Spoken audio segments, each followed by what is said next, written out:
Welcome, Internet, and you fantastic creatures of the beyond. I've been missing you guys. I have taken a deep plunge into the deepest, darkest corridors of Inkscape.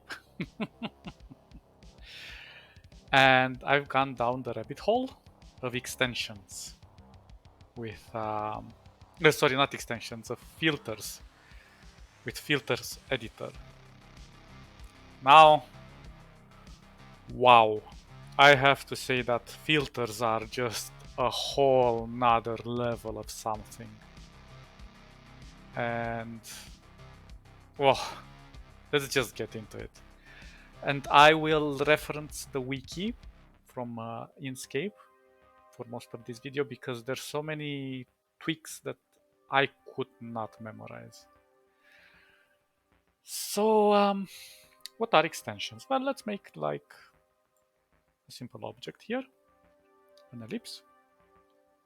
And first of all, let's see how we can add an extension. We open the filter editor from filters.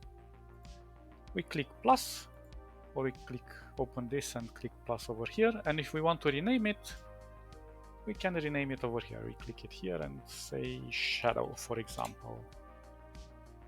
Actually, let's not make this. Let's make a text. Call it dark magic. So, oops. Well, how the heck do I deselect it? Escape? Yeah, escape. Okay, so now with this dark magic, let's create some dark magic shadows. So how do we do that? Well, we see here that we have a set of things called effects, compositing, color and editing, and generating. And all of these sections have different type of effects, well, filters. Now, in order to apply something like this, we must first create a Gaussian blur. So what does the Gaussian blur do? It actually does what we have always done here. We've just moving this ladder, it automatically creates a filter over here. But right now we're creating one manually. So how does this really work? Well, usually when you have this open, you only see this two.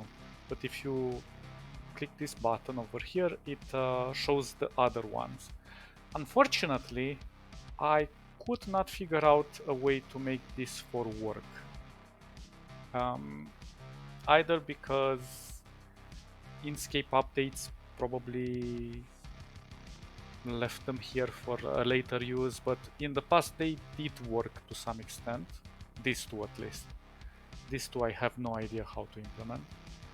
And even these two, you needed to do some hacking by opening the SVG file in a text editor and editing the line of code, but that doesn't work anymore, and I have no idea why. But anyway, we're not gonna touch them, but I'm going to reference them later.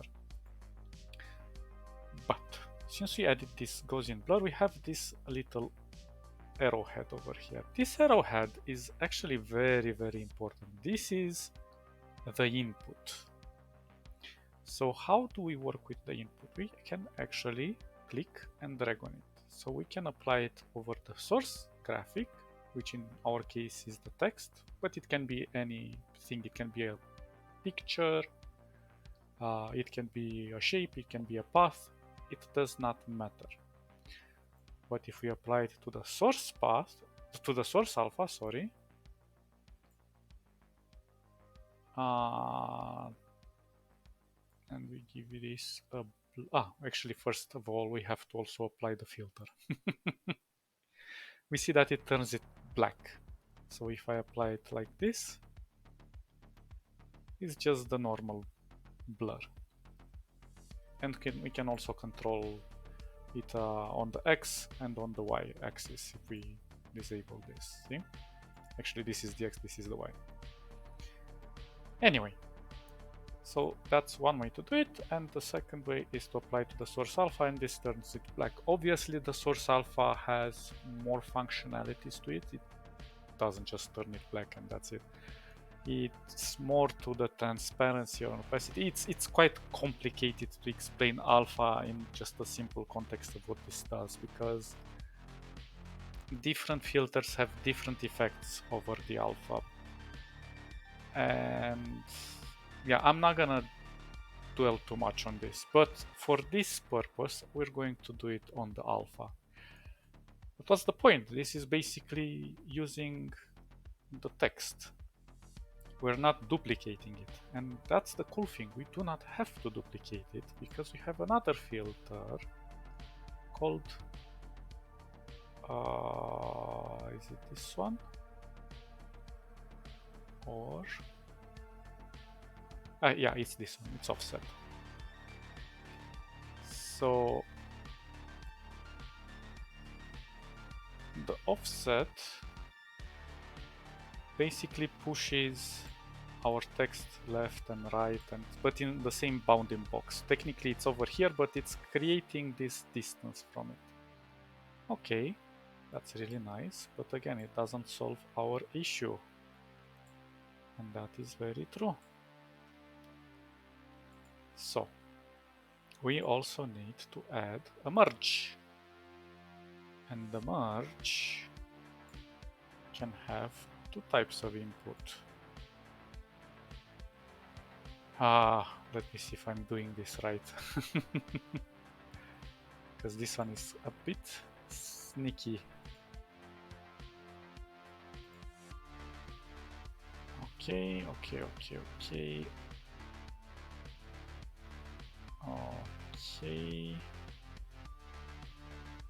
Oh, actually, this one has to be applied to this. Sorry, I missed it. And we can do as many of this as we want. You know, these ones do apply. But if I just click it, it disconnects it. See? So right now we're doing dark magic. But look at this. If I push this and this one has to be applied to this. We have created our own shadow. And let's put the Gaussian blur a bit higher. Let's put it to a 1. And now, if I'm coming in here and typing new, you see? It's super duper awesome. We don't have to update anything like we did with the LPs. We don't have to duplicate anything. It's all done in the context of the filter. And you can also apply this, I think it's somewhere with drop shadow, but I can't remember exactly which one it is. Image effect, fast crop. There's so many here. I'm just trying to identify it. Scatter, shadow, okay, outer glow, dark, drop shadow. So if I should apply it to, oops, if I should apply it to this, here we get this pop-up, and we can do the live preview. And we can automatically see that it creates the drop shadow. Obviously this adds a few more extra things than we did, but it's basically the same thing. So if I'm gonna click apply and close, now we see that we have our first shadow that we have created, and we can switch in between this one and this one. This one is a bit more soft. So what does it do? It applies a flood. We're gonna talk about each one of them individually, but first of all it applies a flood, which is a dark color. Then it applies a Gaussian blur. Then it applies an offset to move the object, then it applies the composite between the offset and the flood, and then it applies a composite to the previous composite and to the source graphic. In this case, all of them are connected to the source graphic. None of them are connected to the alpha. We did it the other way around, which is a bit faster. Both ways are viable, but this one offers you more control over the color of the shadow if you want. So for example, if I want to make this shadow pink or red or whatever, you see, gives me so much power over this. Oh, this one didn't update. So that's one way of doing it. Also the opacity, I can control it over here through the flood. Another thing that I cannot do it just through the Gaussian blur. And this offset simply moves the shadow. And this composite, the composite is a bit tricky to explain right now because it's sort of like a mask. And I'm not really sure why they did it with two of them, but I understand how they work. So let's undo everything. We're gonna leave this here with the shadow. And let's start with our very first object. But first of all, let me introduce this one. And let me do something here. Let's put the border on.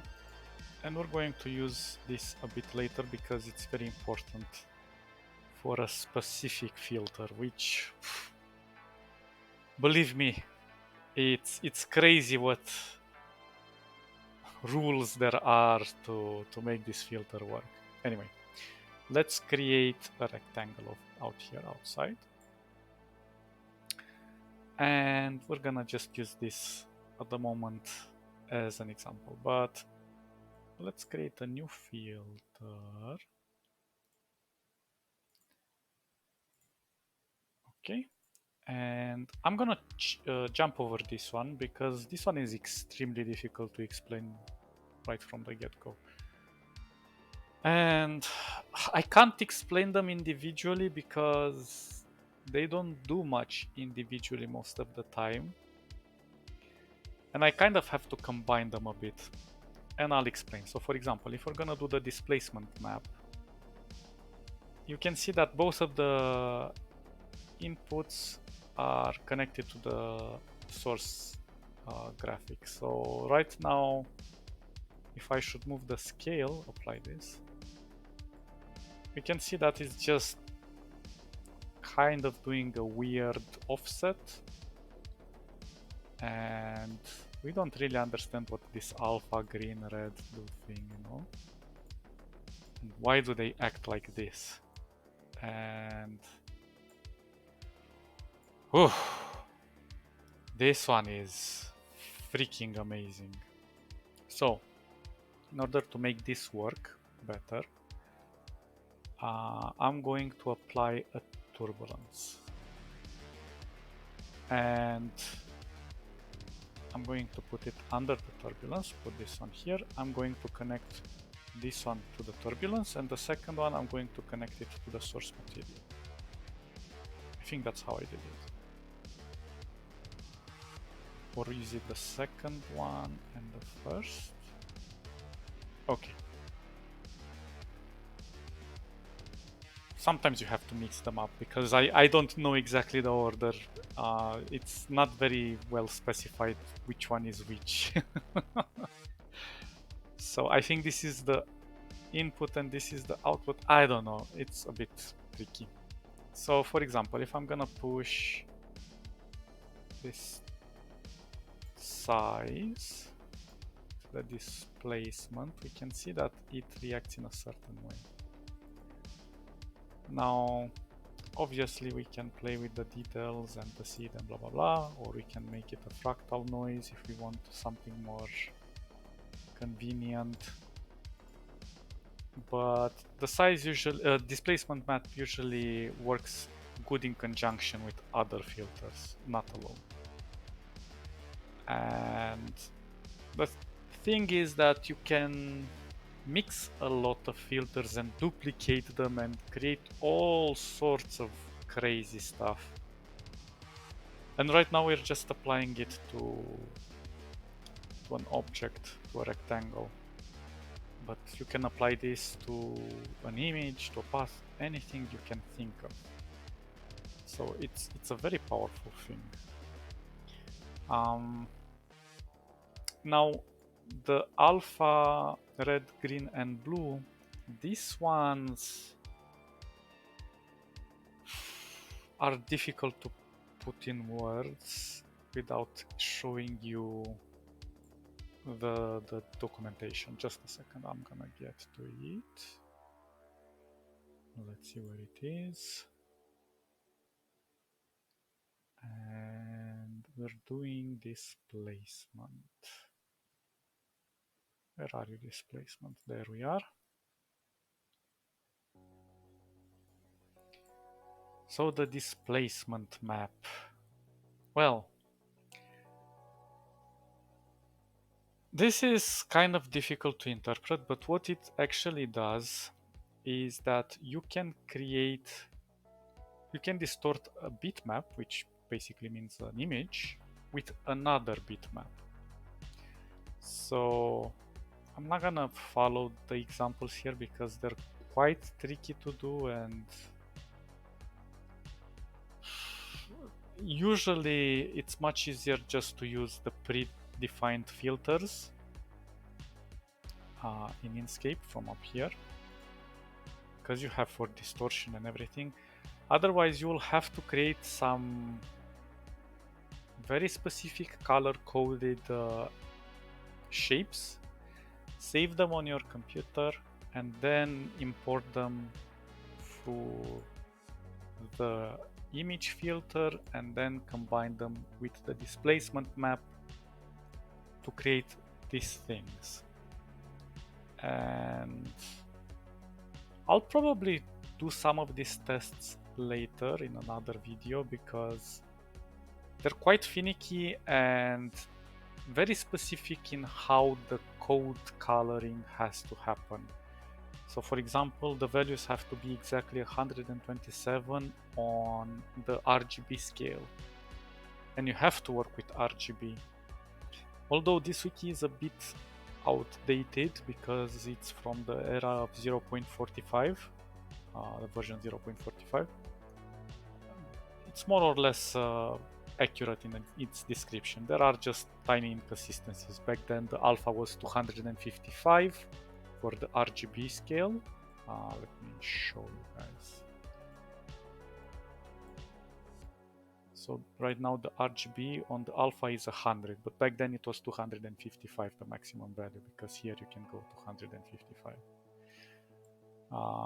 But usually 127 is the color in the middle of red. Although you can also kind of pinpoint it with this. These colors are 128 for the RGB. Well, they put it 128, but it's 127 actually, the one that they need, but +1, ±, it doesn't really matter.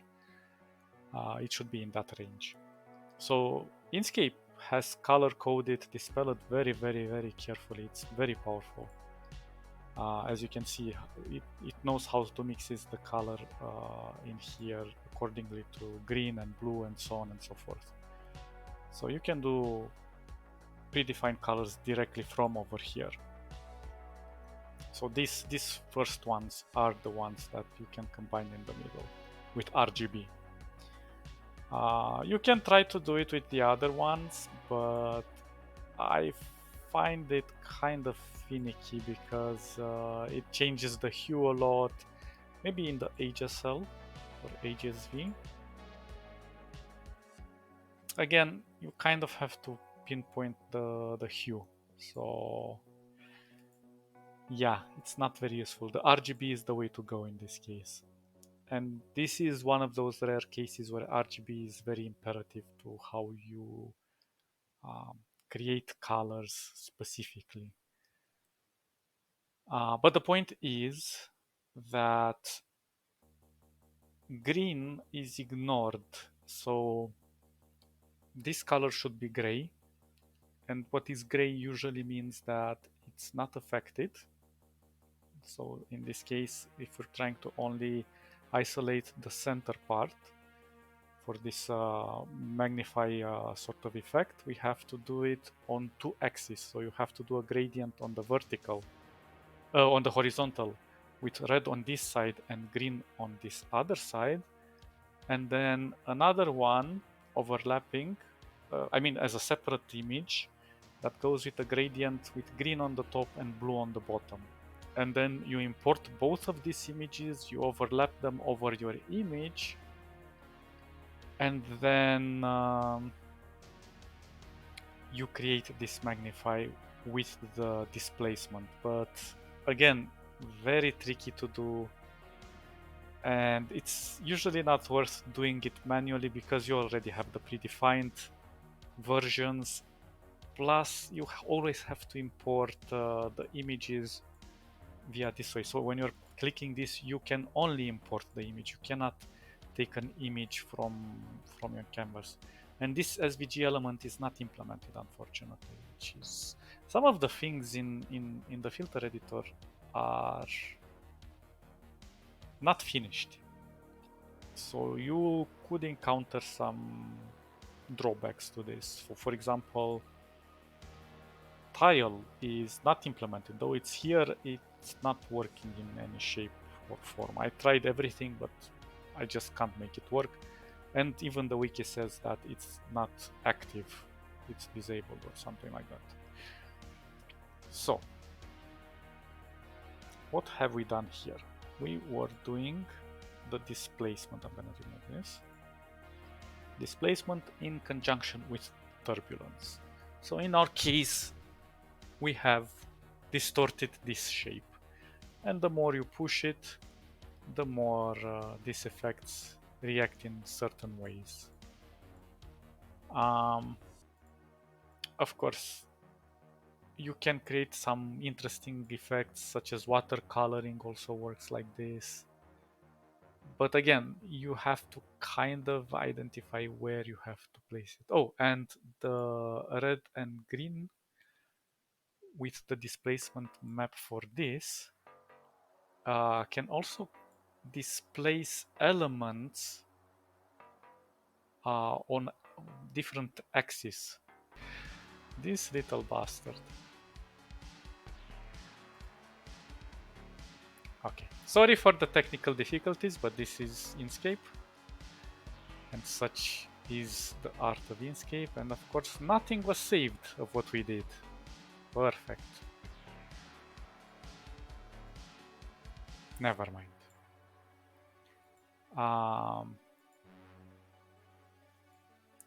Let me try to exemplify with an image here. Actually, let me bring a few images.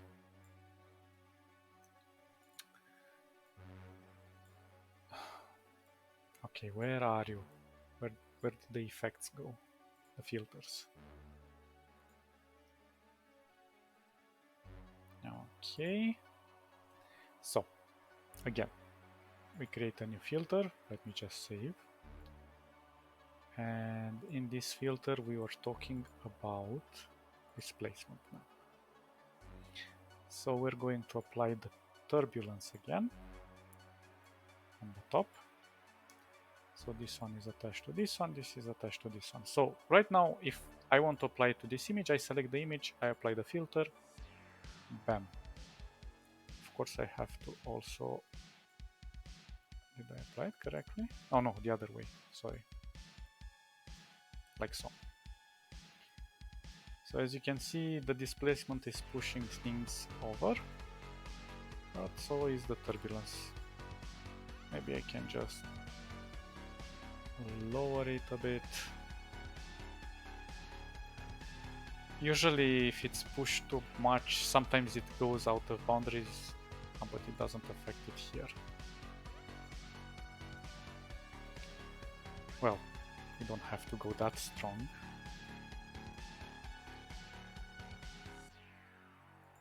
But you can kind of push these boundaries like so, if it's too...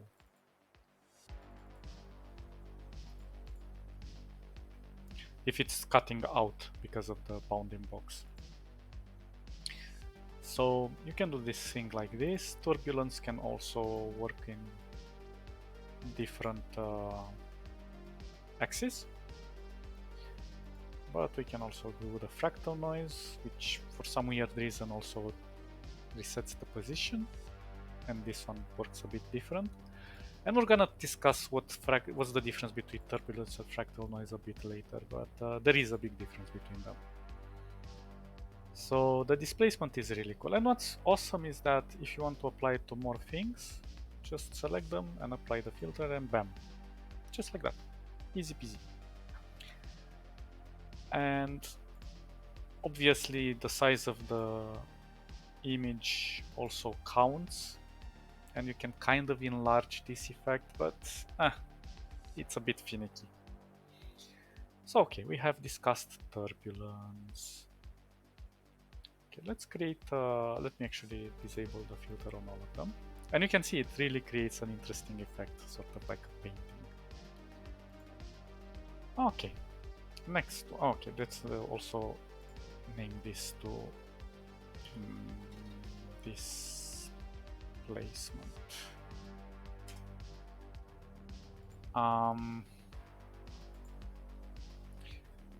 Gaussian blur. Oops. We need to create a new filter. Blur.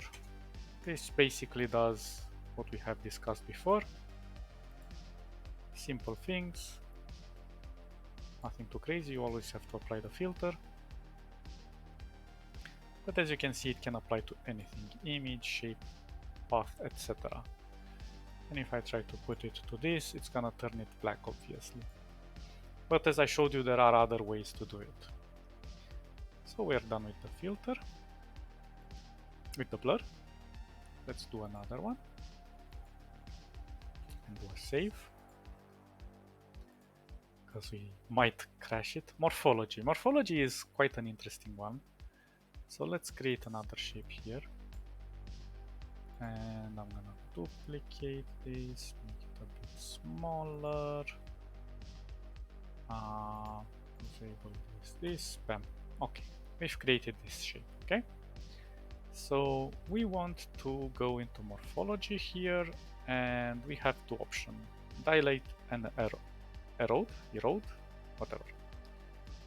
Let's call this morphology and apply it. It already changes a bit here, but this is because yeah, when you apply it, it already applies this +1 radius. So how do you go about this? Well, if I'm going to put erode, it's going to eat part of it, as we can see. For some reason it just goes to the side, and I don't understand why. It should be in the center. Maybe I did something.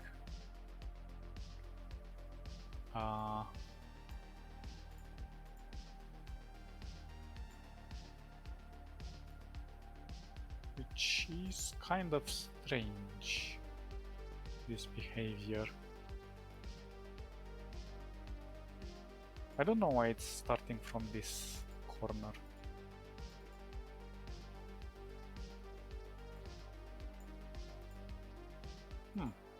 Weird. Okay, and dilate, it should make it bigger. It's sort of like an offset in a way. Of course, you can also combine this for example, with displacement and turbulence and do more refining that way. Again, I don't really know why the erode is going from this corner. It shouldn't technically. But it is what it is. I thought it was because it's not in the bounding box of the of this, but doesn't seem to be the issue. So yeah, another weird thing from Inkscape. What else do we have here?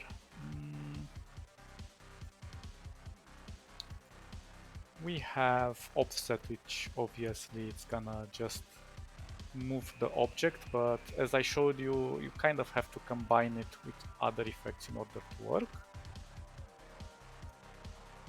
Then I have the tile, which is disabled.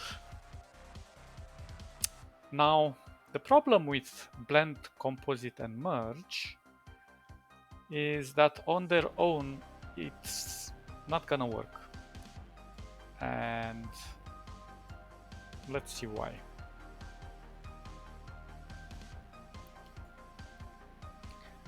So this is the issue in which I ran. Basically, it says I have to enable the background tag, and this is done through the SVG. They also give a workaround here, but it doesn't work. Anyway, I tried to do that. At one point, the SVG stopped working altogether, and I had to undo a lot of things. But on some wikis, it does say that this has been deprecated because it doesn't work with CSS and stuff like that. And basically, what this enable background did was to allow you to connect to the background image or the background alpha. So basically, if you would have two shapes like so, well, maybe a different color. For example, in the case of blend, it would do exactly what it sounds like. It would blend the two elements. But you would apply the filter only on this top one. So basically, if I'm in the... Just a second, let me click the layer. If I'm here in the layer, in the blending options, if I would click multiply, color, and so on, you see this shows the effect of, on top of this other object that's behind it. And this is because the blending options sometimes can make it saturated and so on, and it can put it in front or behind. It's quite complex, and so basically on its own it should have done this, but you cannot apply it due to... Where is the blend? Due to the fact that you cannot apply the second input to the image. See, if I click this, it does nothing, and the same is for the opposite. I can do multiply, but if I put it on this... Oh, wait, I didn't apply the filter. If I put it like this, you can see it affects it normally, just like we would do with any blend. But if I try to apply it to this, it simply does not show the background image. And I don't know. It's an Inkscape thing, and the same happens to all the other ones, to composite and merge. But blend, composite, and merge can be used to interlap between other effects, such as what we did with the shadow effect.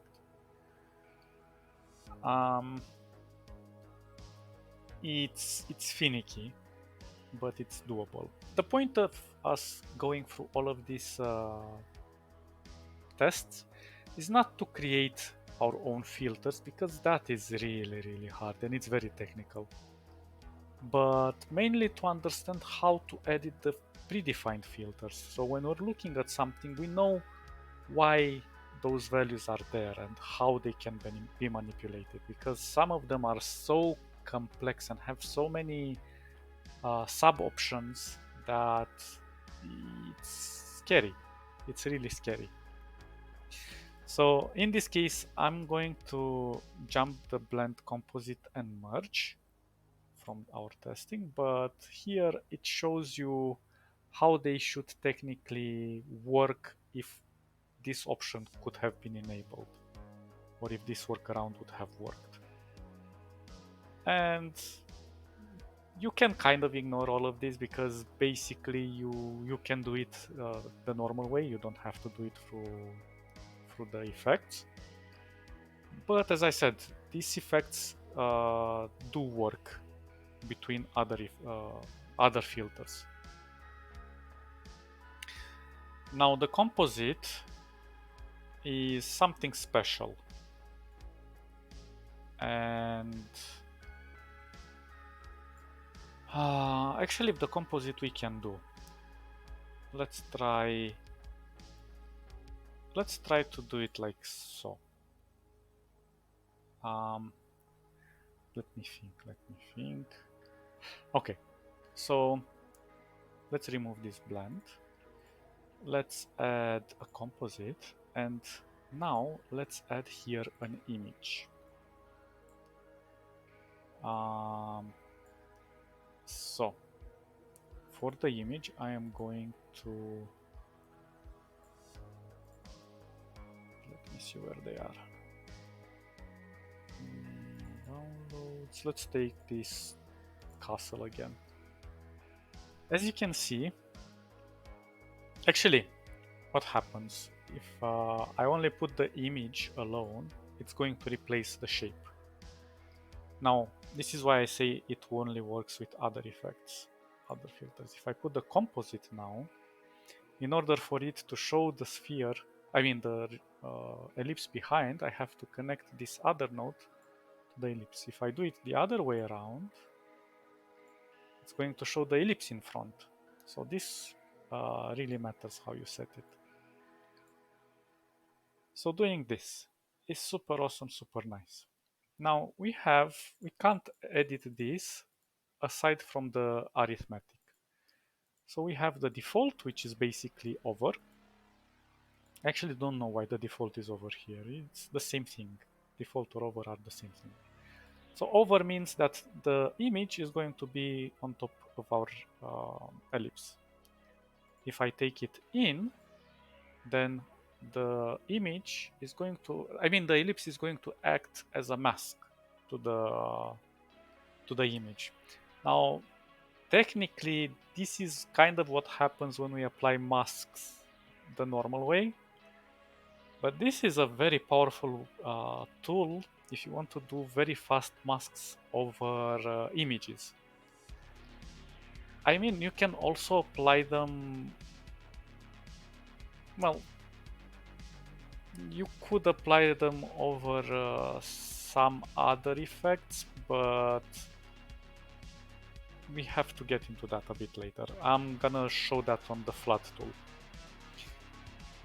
So for example, now if we put out, it's going to kind of create this inverse clipping mask. Then if we put a top, it's going to show them both overlapped, but clip the edges. Then we're going to do XOR, which is kind of a combo.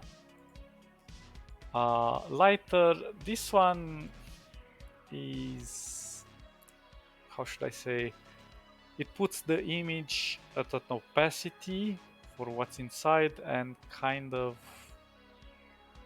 mixes it with the background color. I'm not really sure where you could use this lighter, but there are other ways to do it, which is better. In this case, it's arithmetic. And arithmetic, when you set it by default, it's going to be on 0, 0, 0, and 0. And this is basically, how should I say, an exposure. So if I'm going to increase this, the K1 deals with the exposure of both elements. In this case, it's going to be the ellipse and the image. But since the image is very dark in my case, it's very difficult to see. Maybe if I push it more, like so. Yeah, there we go. So that's one way of doing it. Then if I'm going to push this, it's going to give the exposure only to the image, and of course the more I do it, the overexposed it becomes. If I do it to K3, it's going to expose only the ellipse, and if I do it to K4, it's going to do sort of like this background exposure behind the ellipse and the image. And you can kind of combo this with the other elements, but I'm not sure how to really implement K4. I think K4 should usually stay at 0. And you could probably play with these other elements. You see, it's kind of creating that lighter effect that is over here. But generally speaking, this is not necessarily applied well on images. And let's see, if I put this on 0,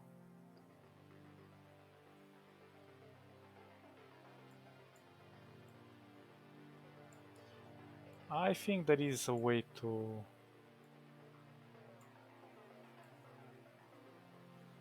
kind of clip them back. I'm not sure exactly. It's yeah, something like this. It's quite finicky. I kind of like how it looks as a composition. Oh, 0. You can also go into the negatives, of course.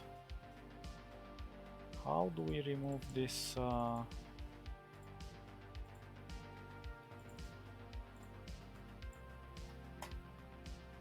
Well, I don't know. It's quite difficult.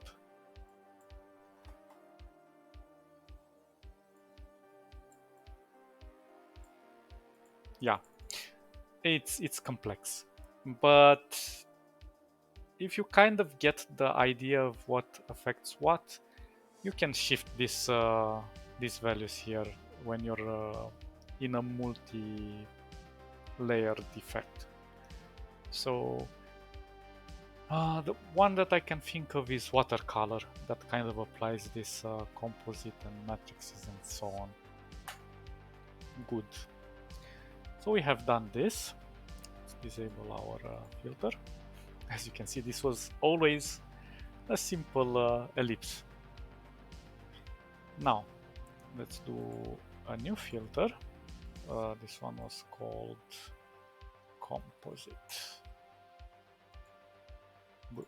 New one. Color matrix and component transfer. I'm going to leave them a bit for later. Diffuse lighting and specular lighting, I am also going to leave them aside because there's quite a bit to cover here. Let's talk about the flood tool.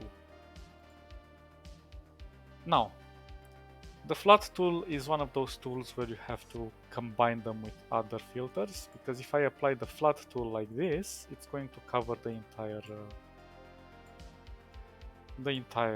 surface.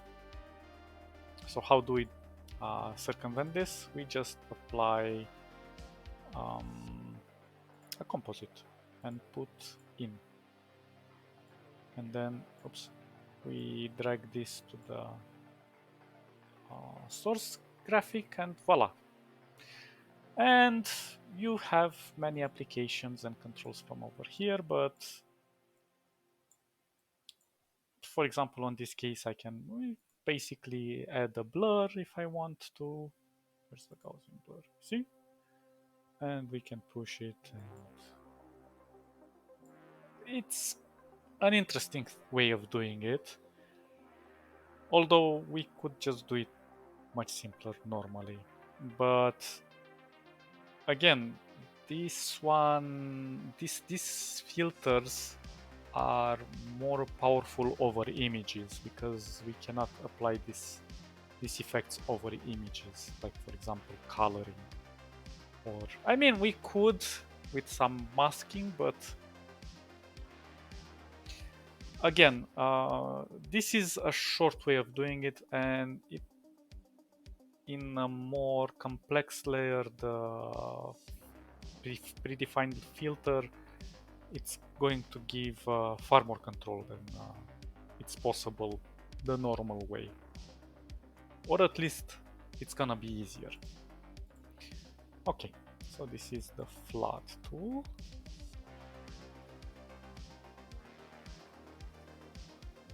Let's do another one. Let me actually disable the filter here.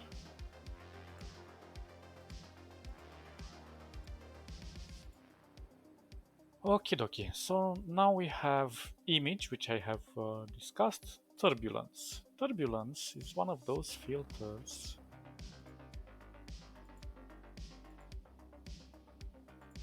Oh shoot, did I apply it in the wrong thing?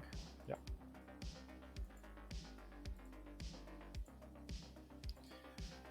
It's one of those really crazy filters. So, if I reduce it something like this, we can, and maybe even more. Let's put it like 0.5. There we go. So turbulence is kind of these squiggly lines, while fractal noise is kind of this pixel noise. Now, both of them show differently on certain, like for example, when we're applying in filters in image effects, when we're applying film grain, you see it applies fractal noise because it's more like the noise that you see on TV. Obviously, let's undo. So the more you drag this slider, the more granulated it becomes and smaller and so on. And in the case of, and of course you can do it vertically and horizontally as well. And in the case of detail, the more detail you add, the more noise it creates. And the same is true for this one. But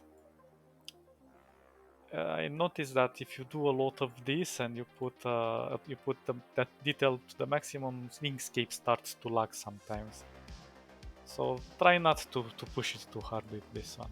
Now, one other thing to notice is that, as you can see, when I'm magnifying or shrinking this, the shape doesn't change. And this is because it is a predefined texture in a way, let's call it like that. So if you want a different texture, so two images don't look alike, you can play with the seed. And when you're dragging the seed, it's creating different patterns. This is kind of a randomizer, in other words, and it can go up to 1,000. And depending on the zoom and the detail and all these things, you can create a lot of combos. And again, turbulence on its own does not work very greatly. So for example, let's say we apply very greatly. What the hell am I talking? It doesn't function extraordinary. So we have to combine it because right now it's clearly overlapping this. So we would have to, let's see, maybe apply a blend like so, and I can also put here, let's say, color dodge. Maybe that's too subtle. Let's try soft light. There we go. Now we go into our turbulence, and of course we can also combine it with displacement, but let's keep it simple. So now let's push this. And let's move it to a fractal noise, because I think it would look nicer. And now I can make the image sharper.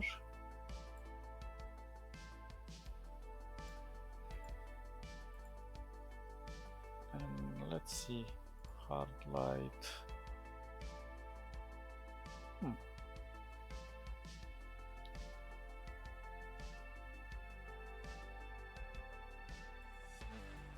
Yeah, it adds it there, it's barely visible.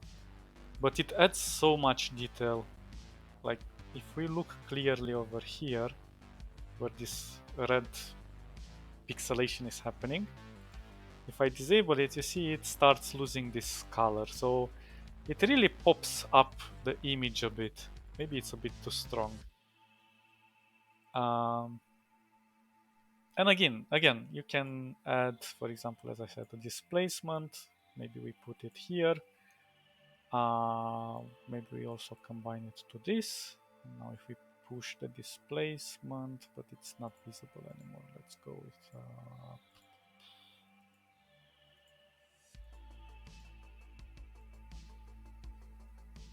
I pushed the displacement way too much. Maybe the turbulence.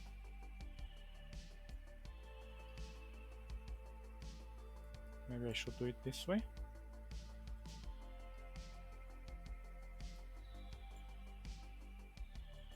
Complicated. Let me make sure this is connected to this. Huh, interesting. I actually don't know how to make it work.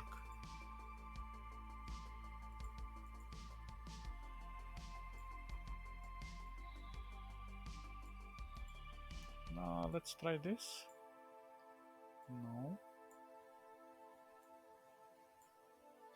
Maybe it needs to be like this.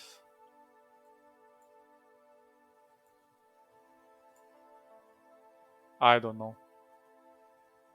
Oh, the filter is not applied. Silly me.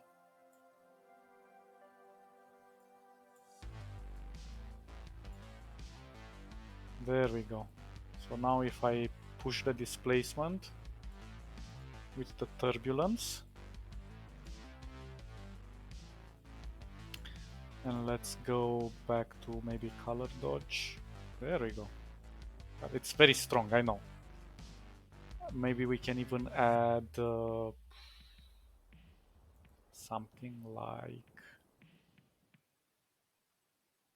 a flat tool. Let's see if we can push it like this.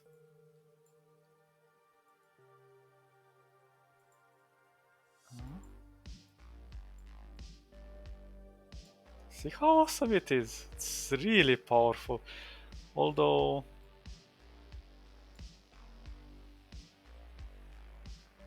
unfortunately there is no way to disable a specific one.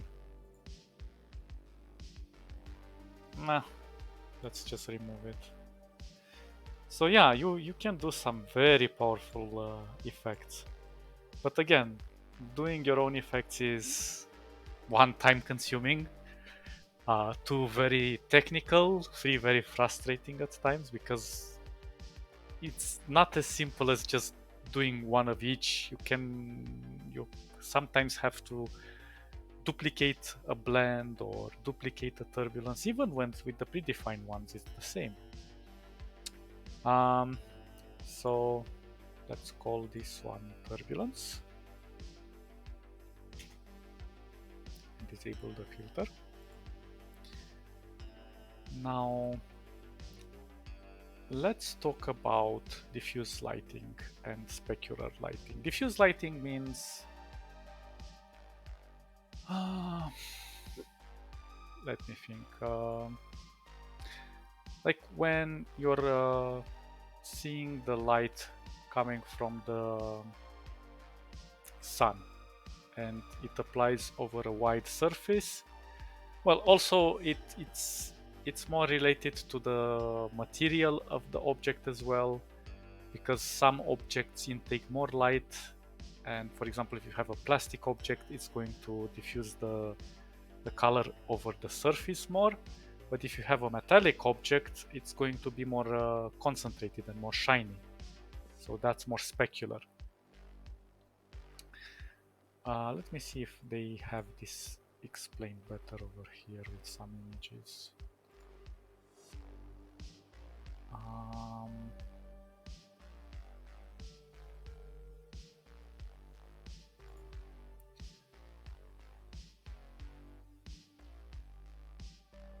Yeah, this is more specular and this is more diffuse.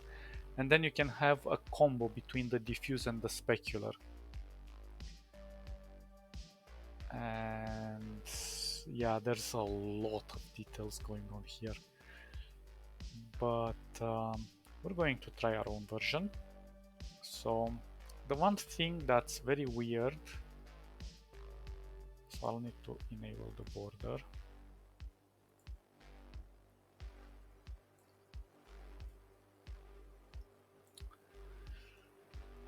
Is that the lighting in this filter is starting from this corner, and mainly because this is 0, 0, I suppose.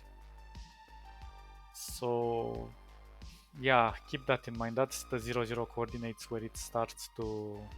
I'm gonna try to put it here so we have it better displayed. So let's create a gradient, and let's make it like so. And I'm going to make this black, and the rest I'm just gonna leave it as it is. So if we're gonna go and apply this filter with diffuse lighting, we're gonna see it turns everything black, obviously. And this is because we didn't select a light source. And there are three light sources. There is distant light, which you can think like the sun. There is point light, which you can think like the light bulb in your room on top of the ceiling. And the spotlight, which is kind of like a lamp. Then I'll explain the difference between these two. But the distant light, for example, the distant light has the azimuth and the elevation. So we can kind of push it. Well, first of all, the surface scale is how intense the light is, and actually how bright the light is, and this is how intense the bright is.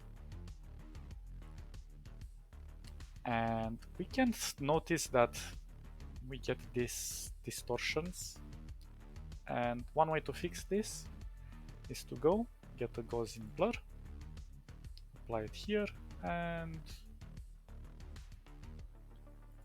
we can put maybe a 0.8 or 3. No, 3 is too little.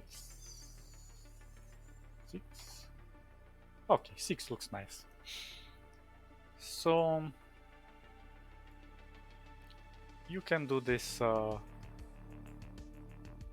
with the shining and the exposure, and then of course this one decides what type of color the light will have.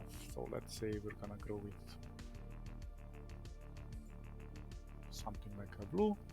Again, you can also create kind of focus the light from here as well. And then the azimuth is the rotation. So if I rotate it like this, you can see how it rotates. 180 is on this side, 0 is on the other side, which is a very powerful thing to do. And then the elevation is how close or how far is that light from the object. Well, actually, no. It's more like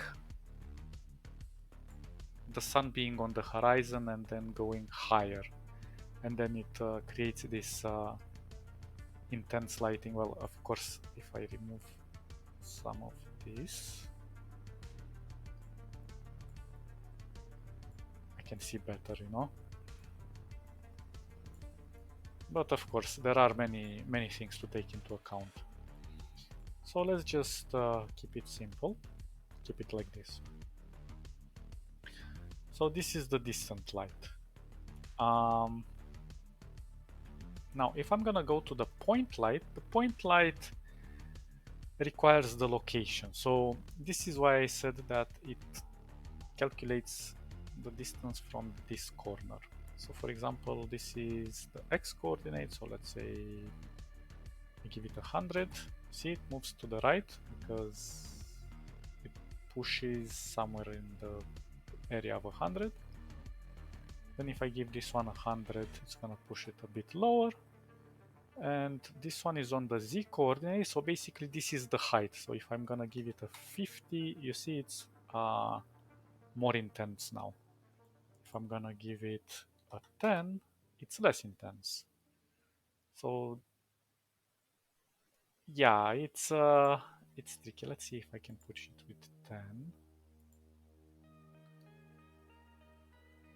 And if I go back to 0, you see it's very far away. The more I start to... Let's try to push it a bit more inwards.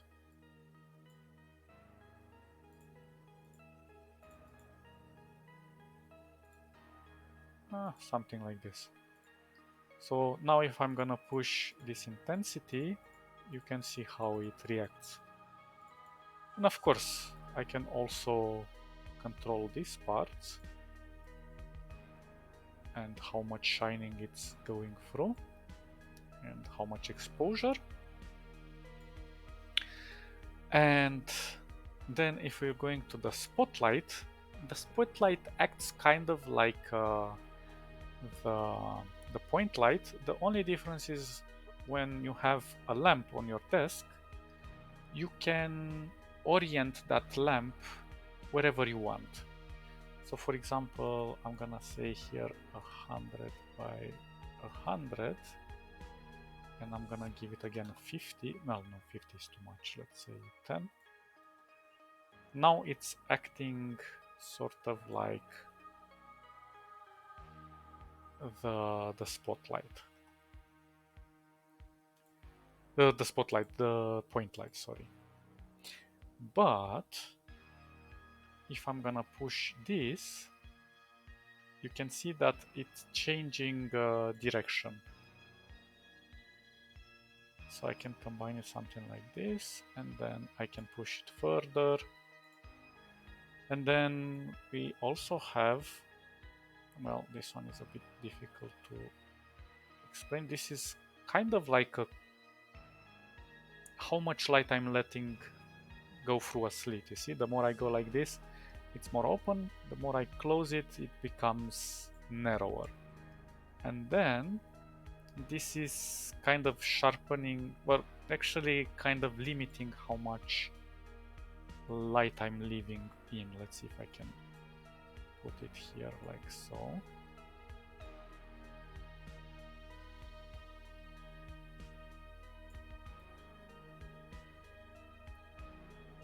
It's a bit tricky and finicky to work with this one, but this kind of softens it up. This one kind of makes it dimmer or lighter, but it's a very powerful tool in my opinion, especially if you know what you need to use it for. It's freaking fantastic. And you can even combine them.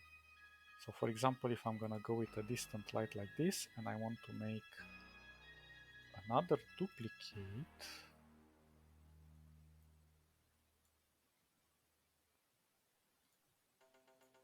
like so,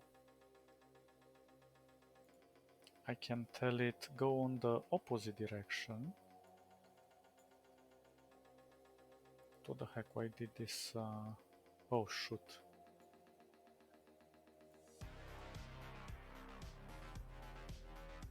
Hmm.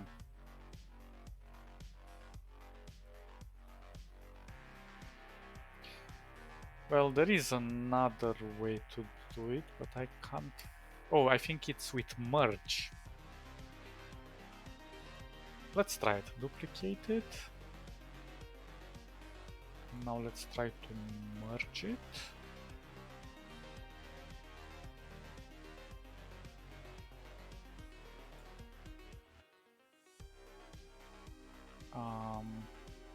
This one I'm gonna put it on 0. Maybe it's with blend. I'm not sure. It's I don't know actually.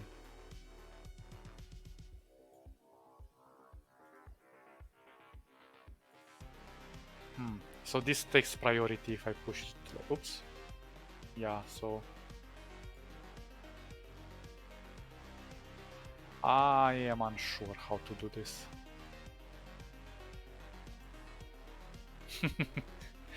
But it's really cool. Anyway, I think you can create duplicates. Let me see, maybe in the wiki we have a bit of an explanation.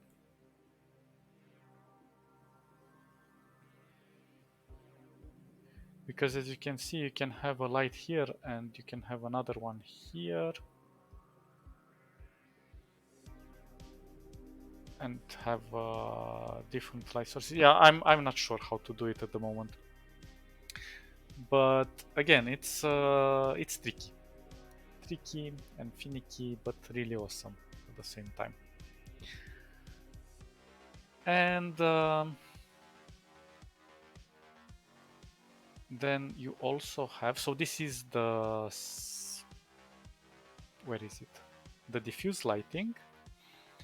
And if we're gonna go for the specular one, we have kind of the same things.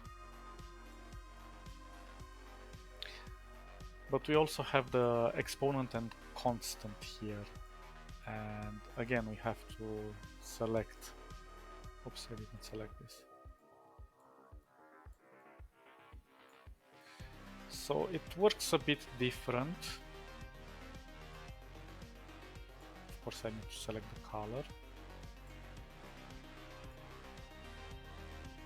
Hey, why doesn't it select it?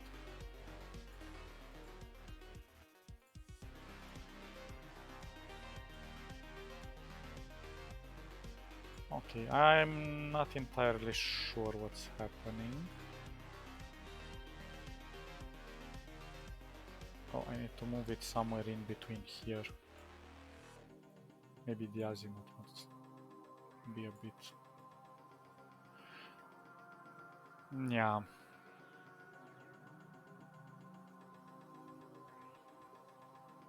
Actually, you can combine specular with diffuse.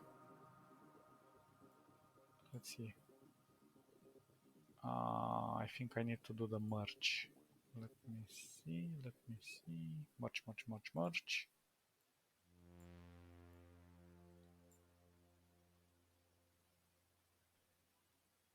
Or merge with this. Yeah, there we go. That's what I was looking for. So if I'm gonna push this to 0,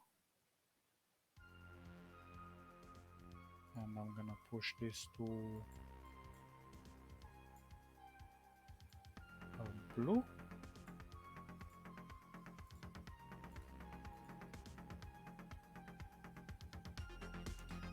I don't know, it doesn't seem to be doing anything.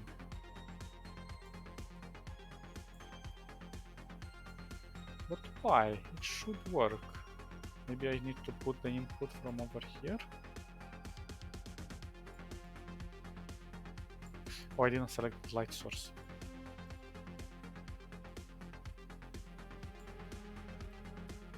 There we go.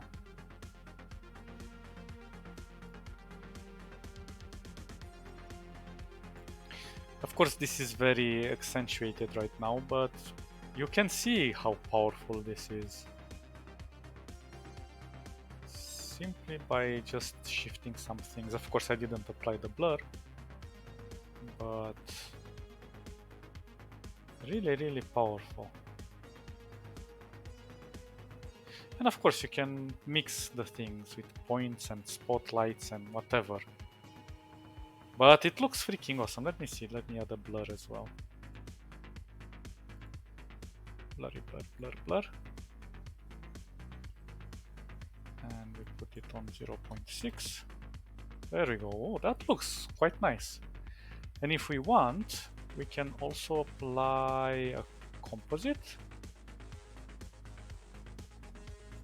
We attach this and we put in. Oh. Well, I don't know. At this point, it's kind of complicated.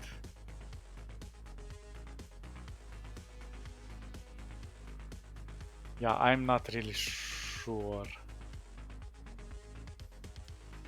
Maybe I need to push it like so. It's getting there. Maybe we need to push with the arithmetic. I don't know, this is becoming really intensive. But as you can see, so many combos. Really freaking awesome. Let me remove it. Yeah, super nice. Okay. I know this is going for a while, but there's so many cool things to look at. So let's leave these filters be. Let's focus on the next one.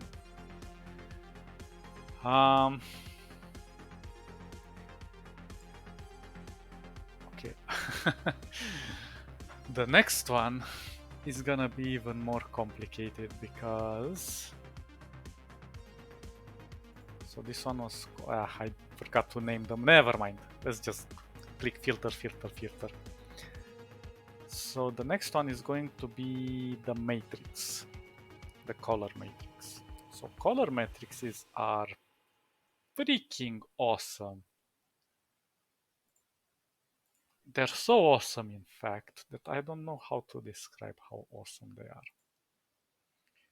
So if I'm going to apply a color matrix here, we're going to be shown this. And even if I apply it, it does nothing. Now we have saturate, hue, rotate, and luminance in alpha to alpha.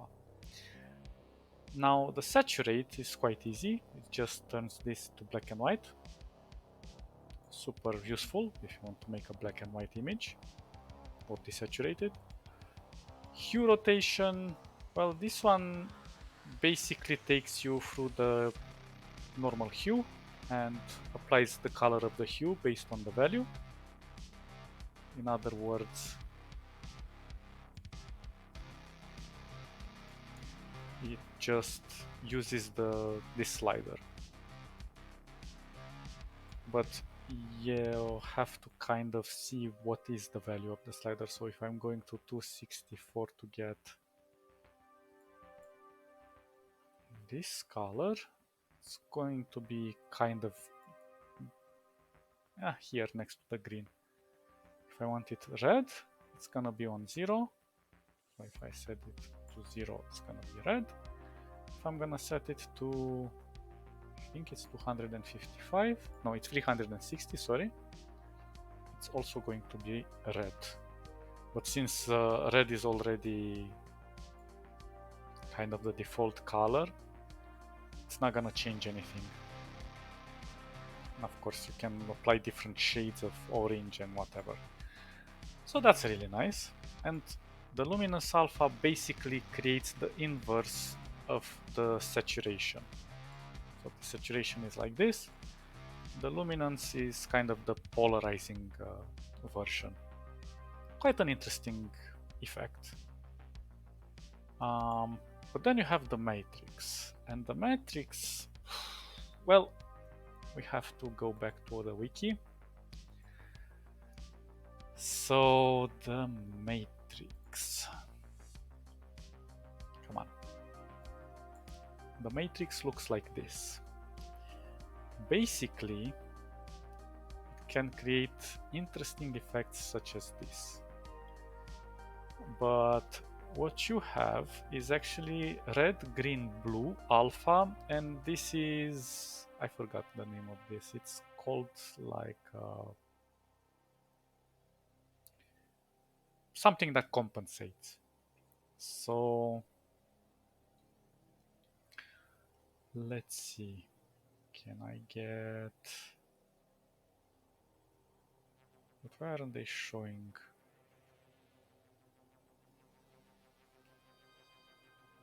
Examples. Let's see if we can see some examples. No, it still sends me here.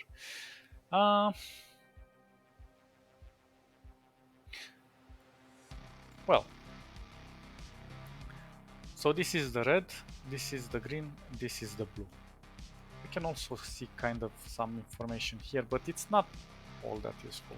And this is the alpha. The alpha, if I'm gonna put it to a 0.5, it's going to reduce the alpha, obviously. But the alpha also come on this diagonal, on this column and on this row. So, for example, if I'm going to push the red into the zeros, I'm going to remove everything that's red here. If I'm bringing it back, it's combining it. If I want to add a green into the red value, so here is red, green, blue as well, red, green, blue. So if I'm going to apply here a 1, you can see this is combining red with green. So this is kind of working on channels in a way. And also if I apply a 1 here, it's going to intensify the red channel even more.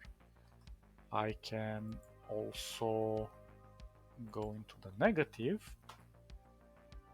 and the negative over here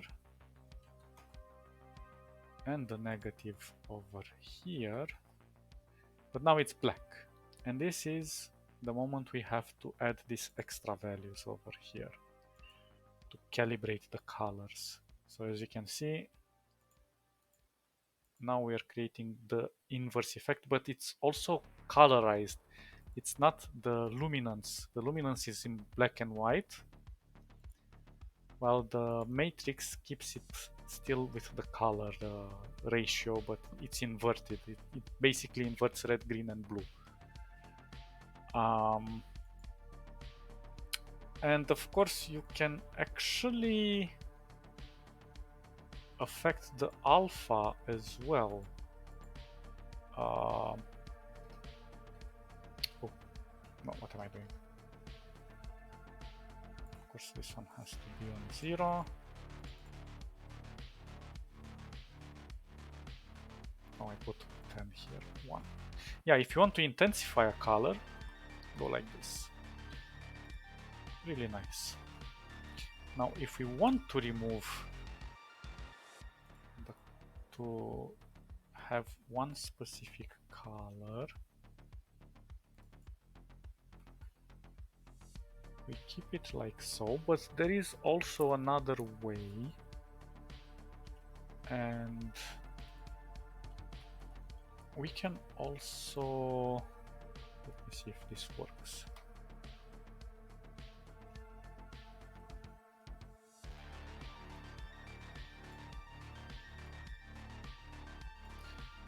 Let me actually make this black. So what happened when I put -1 here? It removed everything that is color red. Now, the color red is not so prominent, but let's see, blue is more prominent than the red. So this column, if I'm gonna put a -1 here, you can see that most of what was blue, well, not everything is directly blue, because there are shadings of blue between RGB. But the more I remove, the less color I have. Right now I'm only left with mostly the reds. And also you can apply it on this side as well, to even push it harder. But again, it's tricky to work with these things. But it's really crazy that you can remove a color from an image. So basically what we're doing here is photo manipulation. But again, use the predefined values. It's much easier that way. Now, let's move to another filter.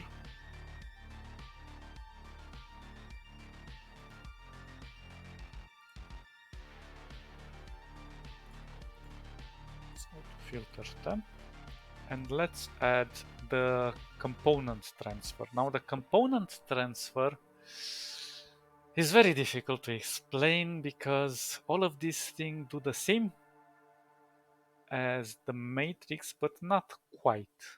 They're more like, think about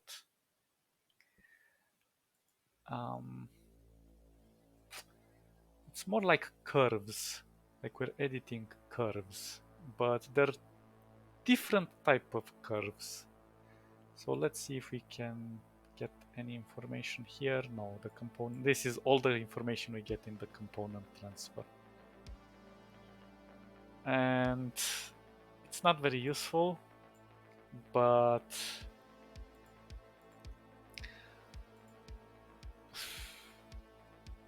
basically it's, let's see, I'm gonna push light here. You have to do it for everyone, for every single one of them. So, but obviously you can also combine them. You don't have to do them the same. They only work different based on, like, gamma is amplifying exponent and offset, but you can see it's offering such a variety in how it applies these colors. And this is just for the red and green. Let's go on the blue. And if I want to apply it for the table, well, on the table you have to kind of type the values. And it's quite tricky. Then you also have the discrete values, which again, you have to type it, but I don't know exactly all of the values here. And then for the alpha, obviously this one, let's see, 0.5 reduces the opacity. Kind of simple. I don't know if 100, no, so 1 is the maximum. It gives you some ideas of how you can use them, but not a lot. There's not much of information going around in these pop-ups to explain how to perfectly use them. I've seen some tutorials online, but they're very old, although they are still relevant. But still, again, I'm not sure that you want to mess around with this too much, because it's still better to do it through the filters for the color management and things like this. Because still, on their own, only if you really want to get a very specific thing, you can do it. And still, you would still need to mix it with other effects. Okie dokie. So let's go to a new filter. And this time we're on the last one, which is the convolve matrix. And the convolve matrix works differently than the other matrix, which is called the Karl matrix. This one you can actually maximize the matrix to how many rows and columns you wish, which makes no sense at first, but if I'm gonna apply this filter right now, it's gonna be black. So in order to display this matrix, I have to click it like this. This one makes us show the whole image. And we also have divisor, which basically calculates what's inside the matrix, and then it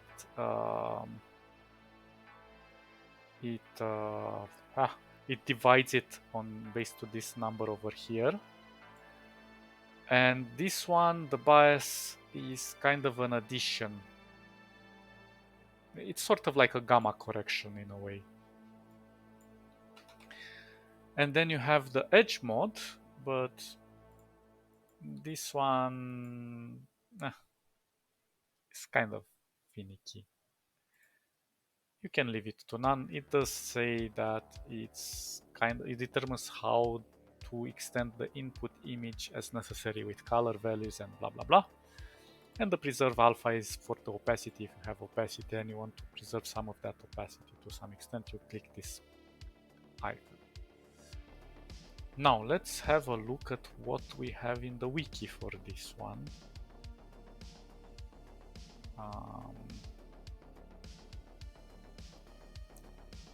Where are you?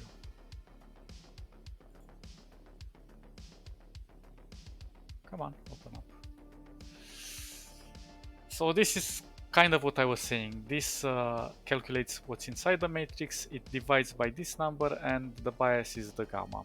So if we look at some examples, here is one cool idea for the kernel. So if we go -1, -1, -1 like this, let's just try to do it. So if I apply an 8 over here, then I go with -1,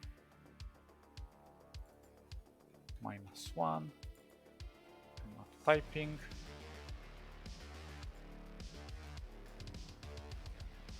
and so on. It takes a while, but as you can see, the image is becoming a bit sharper. And sharper, sharper. This is a very cool way to sharpen your image, although very difficult. Now what happened? We went into the full negative here. Because we have 8 and around we have 1, 2, 3, 4, 5, 6, 7, 4. Sorry, we have 8 minus 8, right? So we can kind of push this to a 9 maybe. No, let's leave it on 8.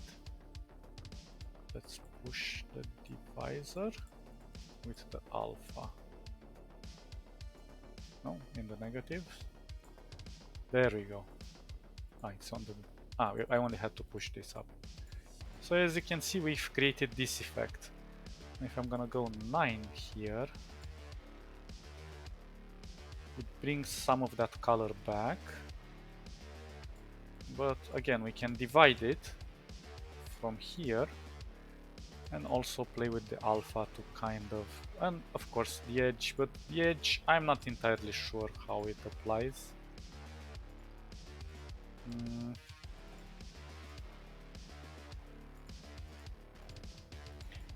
Although it's a bit difficult to see because you see if I remove the black from the background, if I push this, yeah, it's quite difficult to work. And of course, the more we add to this, the more complexity we create in our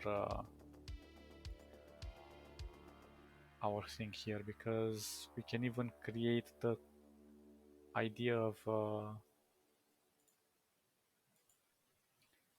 blur. Let me see if there's anything to that. Yeah, like for example, here you can see it's a bit blurry because this is the values of how it goes with the size, and then you also have the target. These are quite difficult to explain and again very technical because it's kind of overlapping two different matrices. So this is the secondary matrix, which is 2 by 2 going over 5 by 5, and some of them, well, it's kind of three-dimensional how they overlap, so it's difficult to visualize. But the point is that You see, it's kind of creating this edge effect here. And I suppose this is what affects it. I'm not entirely sure how to work with this. But yeah, really, really powerful tool. Very difficult to understand, but if you kind of get the point that this affects color, and even with blurring, you can just, if I want to do a blur effect, let's say I'm gonna push this to 0, I'm gonna push this 4 by 4. Let's put this back to 0. Whatever, all you have to do is kind of do -1 in all of this. Oops, -1. As you can already see, it's already pushing it.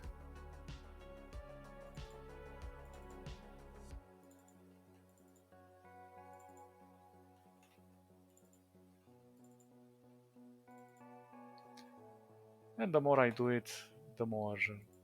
No, for example, if I'm gonna give a 4 here, a 4 over here, you can see it's starting to make these really interesting effects. And we can maybe pair this with the displacement map. I don't know, let's try. Was it like this or the other way?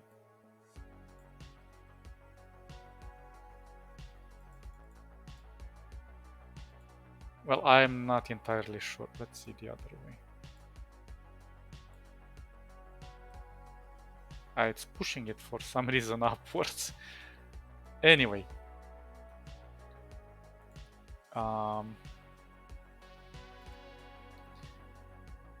You can actually do some cool thing, and I suspect it's possible. But in Blender, for example, this sort of effect can be applied to black and white mapping, and you can create bump maps. And basically, it creates this illusion of three-dimensional bumps. But of course, it's a bit more complicated than that because it also has an angle based on how you look at it. But the point is that it gives this illusion that the protrusions that are going out of the difference between black and white can be seen from different angles as grooves or bumps or things like that. It's really difficult to put in perspective. But I suspect you can create maps out of this. Let me see. I'll give you an example. Just let me see. This is...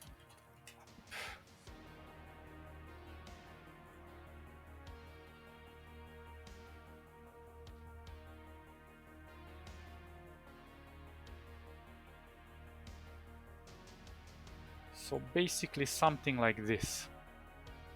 We start with a normal plane, and then based on the black and white values here, you can displace the surface. Of course, not to this extent. This is probably done in Blender for mapping. But this one, for example, is kind of like a bump map. Although it's still two-dimensional, it's the effect that it's an illusion, basically. So I suspect that Inkscape could probably achieve something very similar because it's vector-based, so it's mathematical. But since it's lacking the Z coordinate, I'm not entirely sure how much you can push it. Clearly not to this extent, but possibly to some interesting values. So yeah, these are the filter editors. Quite a wild ride. So again, don't try to memorize everything. Just kind of get a feeling of how you can tweak them, because if you have something specific, so let's take this for example, if I want to apply, I'm not sure it's gonna work, but let's see. Where is the render? My god, I can't even.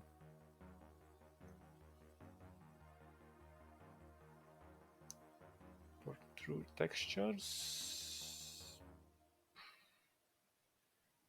ink paint. I'm looking for oil. Why the heck is it not here? Material.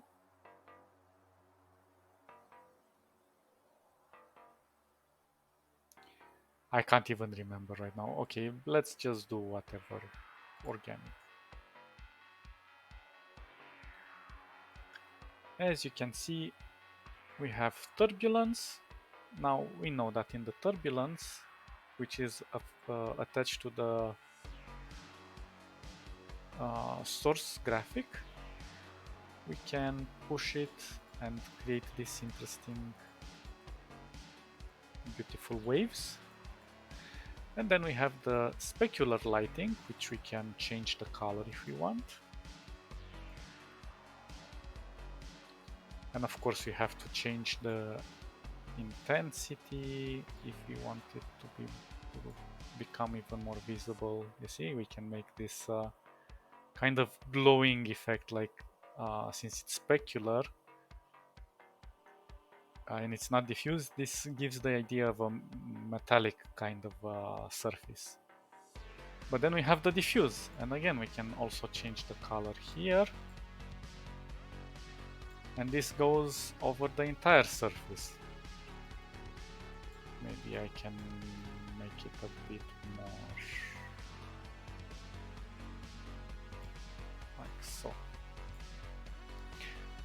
And then this is with distant light, this one is still with distant light. And we can play with the azimuth if we want to change the direction. And then the elevation if we want to make it harder or stronger. The same here, we can play with the elevation. Really, really powerful. Maybe I can also lower it a bit.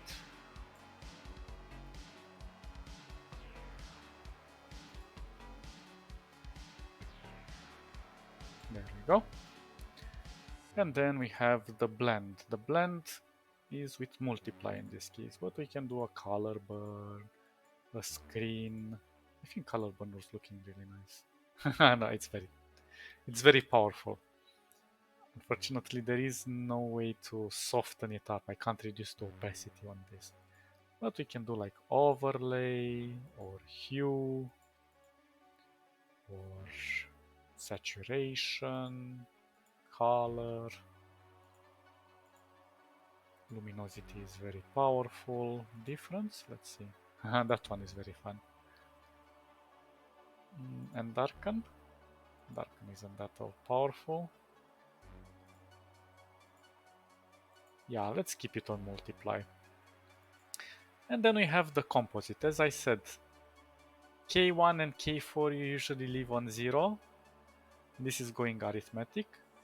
And then we can, if we want to do something more, because this one combines the specular light and the blend.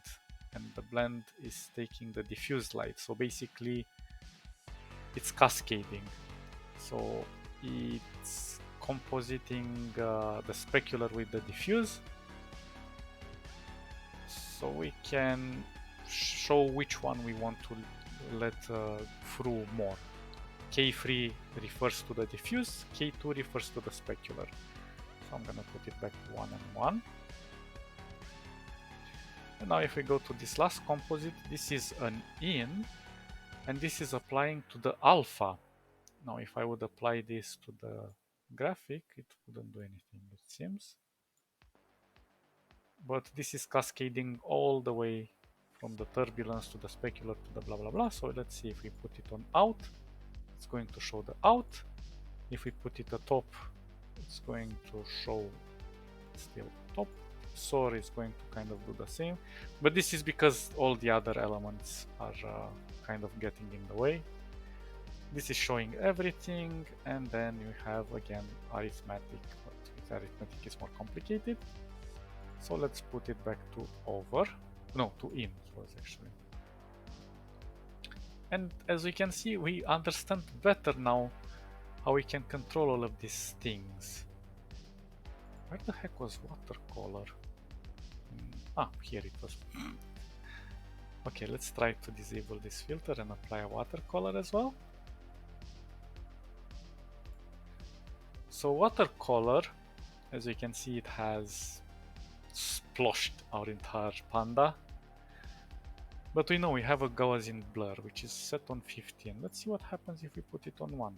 Oh, it starts to look a little bit better. So we have the turbulence, which is a fractal noise, and it's not adding a lot of it, so it's not impacting us. A composite, which is over, but again, we want to keep it on over. The color matrix, this is becoming a bit more intensive. So this is set on 6 with -4. I'm not entirely sure what's the reasoning behind this. This is, let's see, if I'm gonna push this to a 0 and this to a 2, it's gonna, I think, apply it the same.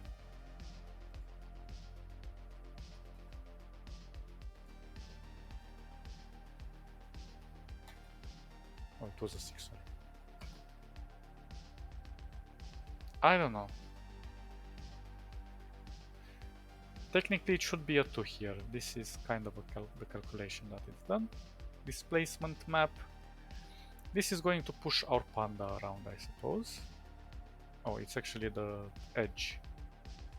So we can push it like this. Okay. This gives us more detail. Now if we're putting in the composite, this is, we see we have 3 composites, and this composite is connected to this and to the Gaussian blur. This composite is connected to the color matrix and what's before it, and this composite, actually I don't know why this composite only connects to this other composite. Ah, it's doing the arithmetic thing. Okay.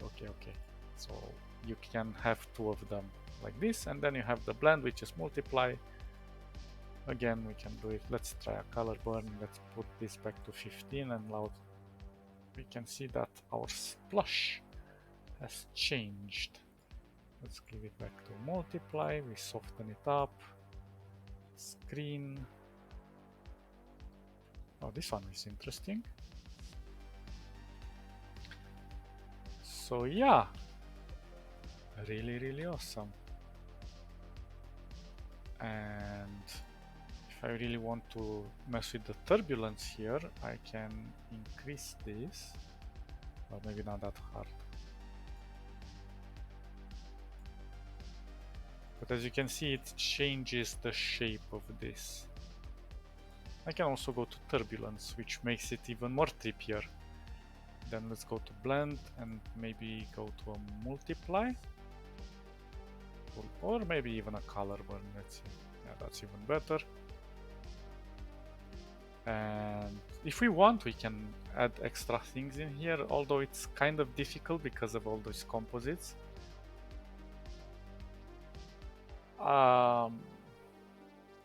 Maybe I can add a diffuse light over it.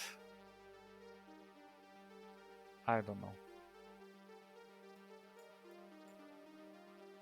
Maybe I'm pushing it too much.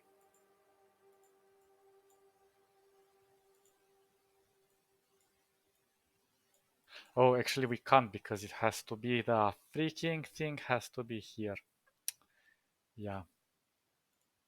Although, for some reason, when you apply it from this filter, it doesn't follow the same rule. Or maybe it calculates automatically the corner from here to where our object is. So that's another reason why you should use these filters directly. What else did I want to do here?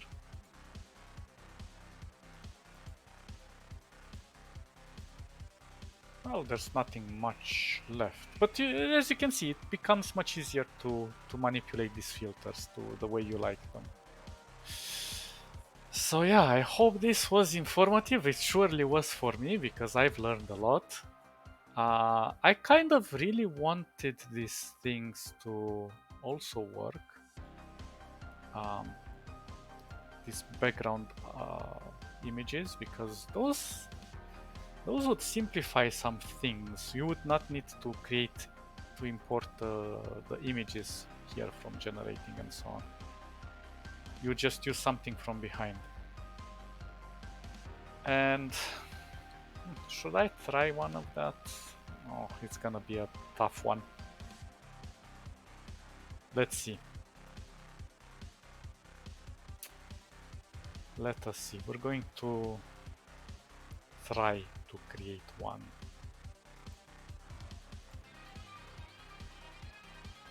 So let me think, how should we do them?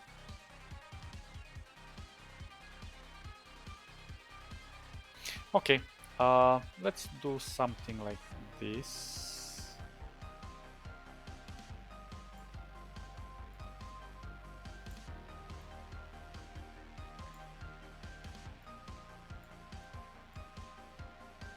At least I'm gonna attempt it. I'm not sure how it's gonna work or not. Okay, so let's make this as a gray. So where the hell is my color? Over here. So in this case, we're gonna have to play with the RGB. So this is the gray. Now I'm gonna push this. This is already the red, and I want to make this one blue.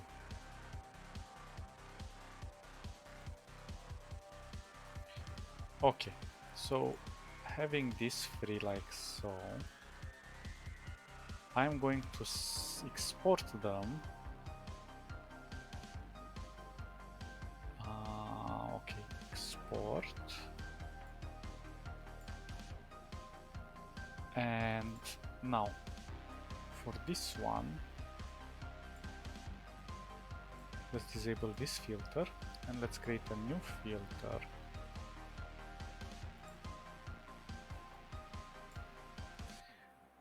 And now let's add an image. I am going to select my image, which I already saved here.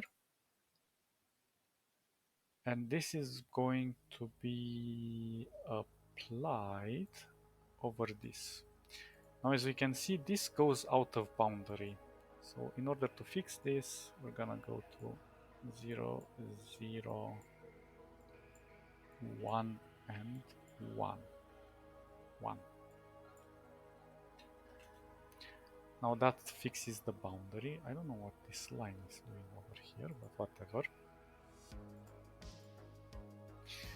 And we want to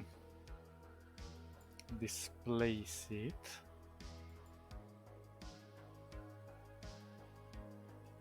now. The question is, can I make it displace it correctly?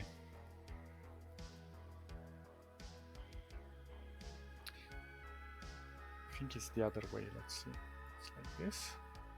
Okay, so now if I'm gonna push the red and the blue, see? It's creating this crazy effect.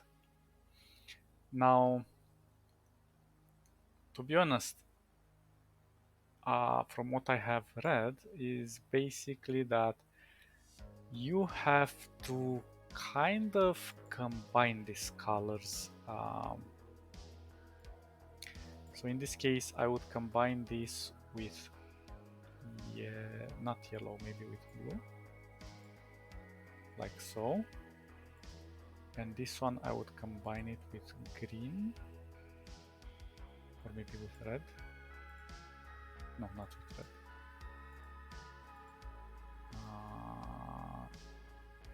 think it's like this. Okay, let's try to export this one again. I'm gonna give it 27. Okay, so now instead of this image, we're bringing it this image. And now if we apply the displacement again, right now only this part is moving. Why the heck isn't this other part moving?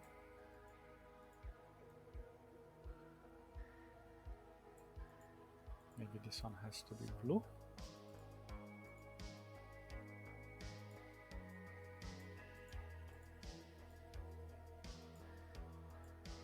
It's so complicated with this thing. Also, if you put it alpha alpha, it does this weird thing. Well, basically there is a gap between them, that's why it does this weird thing. But whatever, that's less important.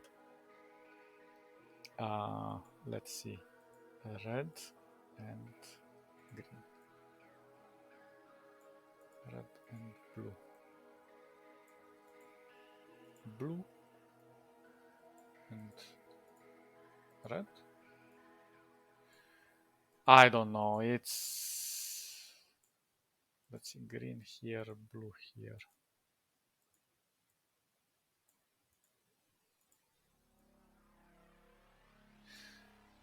Yeah, the colors matter,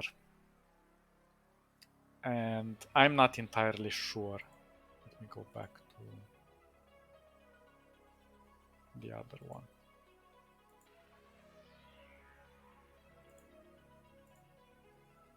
I mean, I can also play with green.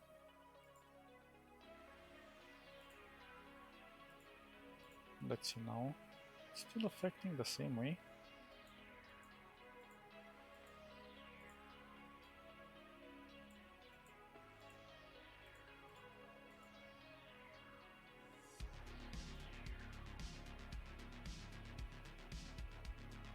Well, yeah.